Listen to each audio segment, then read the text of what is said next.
Salam sejahtera Bapak Ibu serta saudara-saudari semua. Untuk memulai renungan tentang firman Tuhan ini, mari kita bersatu di dalam doa.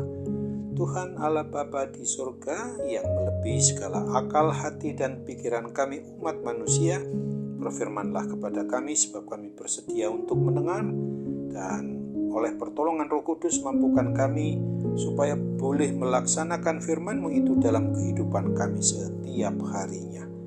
Dalam nama Tuhan Yesus kami bermohon kepadamu. Amin. Sebagai nas renungan firman Tuhan pada hari ini diambil dari Matius 19 ayat 27, 28 dan 29 yang berbunyi, lalu Petrus menjawab dan berkata kepada Yesus, kami ini telah meninggalkan segala sesuatu dan mengikut Engkau, jadi apakah yang akan kami peroleh?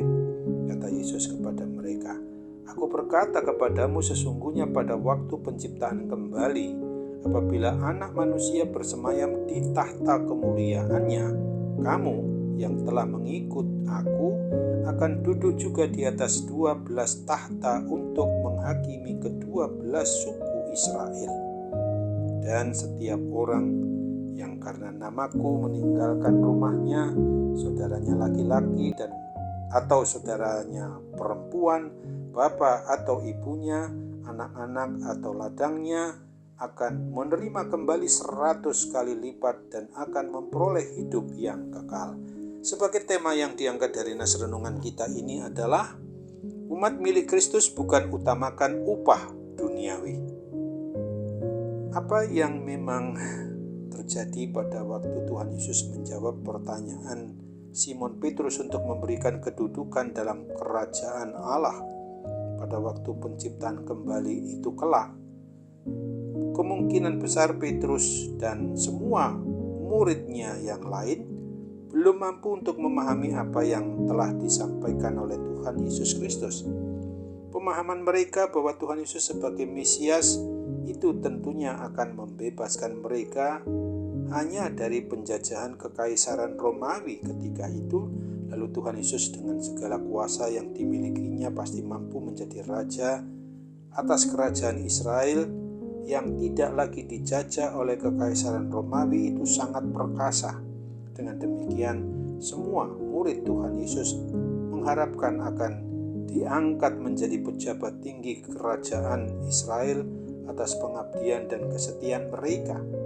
Bahkan Yohanes dan Yakobus minta tolong kepada ibunya untuk menyampaikan kerinduan mereka kepada Tuhan Yesus agar mereka diangkat menjadi pejabat tertinggi yang duduk di sebelah kanan dan di sebelah kiri Tuhan Yesus, sehingga ketika menjadi Raja Israel mereka mendapatkan kedudukan yang mereka harapkan itu, sebagaimana ditulis dalam Matius 20 ayat 20 dan 21. Meskipun para murid telah mengikut Tuhan Yesus selama 3 tahun tanpa jeda, tetapi ternyata pemahaman mereka itu tidak berubah.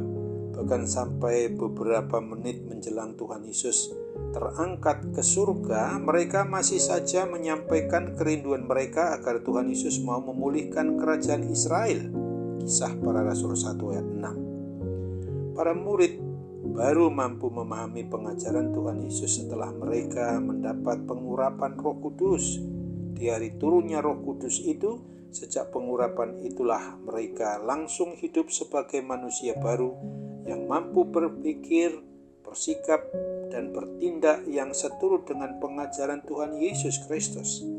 Mereka tidak lagi berfokus akan kehidupan yang bersifat kedagingan atau yang duniawi lagi, melainkan kehidupan surgawi yang mereka terapkan meskipun masih tinggal dan berada di dunia ini.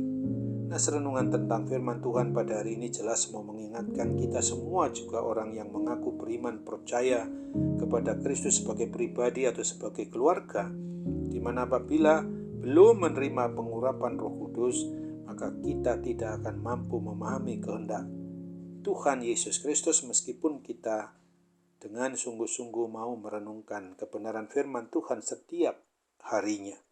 Sesungguhnya kalau kita belum diurapi oleh Roh Kudus dan belum kita rasakan Dia bekerja di hati kita, maka hidup kita ini masih sebagai manusia lama yang masih terikat dengan hal-hal yang keduniawian sifatnya, maupun mementingkan kepentingan keinginan daging dan tidak mampu untuk memahami tentang kehidupan surgawi meskipun kita masih berada di dunia ini.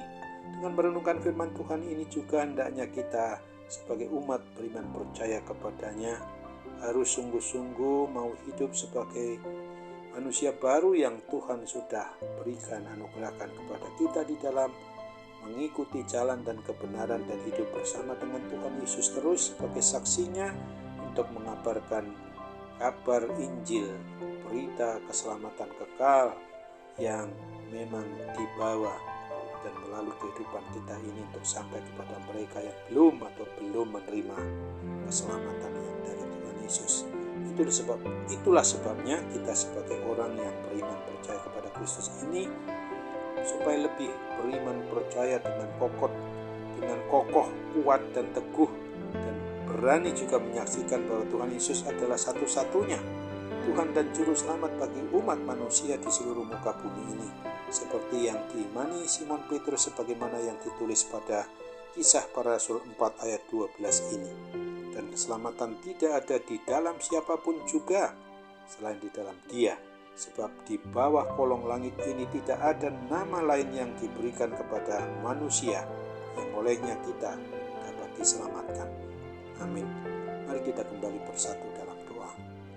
Tuhan Bapa di surga, terima kasih untuk firman-Mu yang sudah mengingatkan kami pada hari ini bahwa kami sebagai umat milik Tuhan Yesus Kristus tidak lagi dan bukan untuk mengutamakan upah yang secara duniawi yang harus kami pikirkan selalu, tetapi justru upah surgawi yang sudah dan akan terus kami nikmati sampai kepada mendapatkan kesempurnaannya di surga kelak bersama-Mu. Ini Bapa, kami percaya bahwa Tuhan akan memampukan kami untuk sungguh-sungguh melakukan tugas tanggung jawab pekabaran Injil itu kepada sesama kami di setiap waktunya di mana kami ada dan berada, ketika kami bercampur dengan mereka yang belum percaya kepada Kristus, satu-satunya jalan dan kebenaran dan hidup, sebagai nama di atas segala nama-nama yang lain. Sambutlah doa kami, sempurnakan dan kabulkan Bapa. Kami berdoa dan bermohon dalam nama Tuhan Yesus, jadilah kehendak-Mu. Amin.